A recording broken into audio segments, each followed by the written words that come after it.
liability. Extremely careless would have the opposite effect. It would not. So I'd like to ask you, Mr. Strzok, a couple questions about that. The original May 2nd draft of the statement that Director Comey was making, he characterized Mrs. Clinton's actions as grossly negligent. Is that correct? That's my recollection, yes. Yes.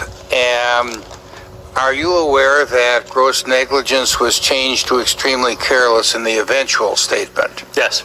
Okay. Now, do you recall that the June 6, 2016 meeting attended by you and Mr. Rybicki, Ms. Moyer, Mr. Maffa, and Lisa Page to discuss the language of the statute on whether to use grossly negligent or something else in the draft statement? What was discussed at that meeting? So, sir, I don't remember that specific meeting. There are a variety of meetings with a bunch of people that included discussion of this concern. Okay. Did the alternative phrase extremely careless come up at the meeting?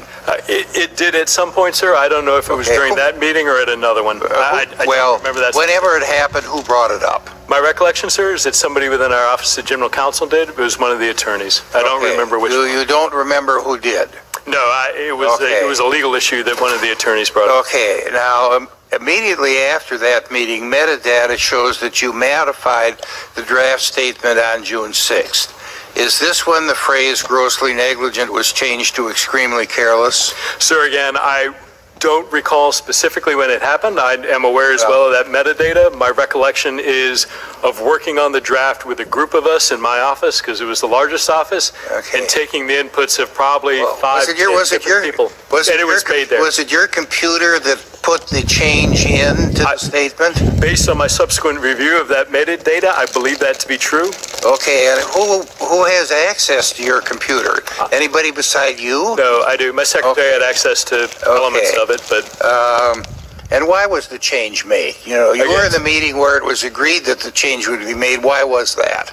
My recollection, sir, again, was, and I'm not an attorney, my recollection was that attorneys within the FBI had raised the concern that the use of gross negligence triggered a very specific legal meaning. In a legal context... Yeah, criminal. In the legal... Criminal. That's exactly right. In a legal context, grossly negligent is used in various statutes to, particularly one of the mishandling statutes in 793, to talk about a criminal element of the criminal offense. Okay. And so, sir, if I may quickly, and I promise I'll... this change was Hillary's get-out-of-jail-free card, right? Absolutely not, sir. Well, not in any way. Hillary hasn't been prosecuted, so if she wasn't grossly negligent but was extremely careless, then there's no criminal standard involved. With grossly negligent, there is. Sir, I think there are a lot of things I would disagree with in that assertion. First is, she received no get-out-of-jail-free card. We pursued the facts. She did get a get-out-of-the-White House free card when the voters cast their votes. Sir, I've heard that said a lot, and I can tell you there's nothing further from the truth. There was an effort Trump won. That's the truth. So, sir, what I would tell you with regard to that decision, there was concern within the perspective of a legal definition of that term that people would draw an inference based on that use that it was necessarily talking about a particular subset of a statute.